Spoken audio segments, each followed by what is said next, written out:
கிழக்கால சுவத்து பக்கம் கெவிழி சொல்லுதடி.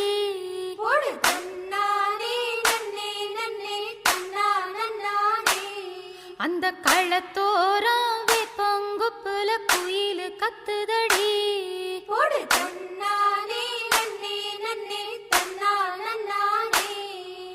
மீ காத்து வீசைய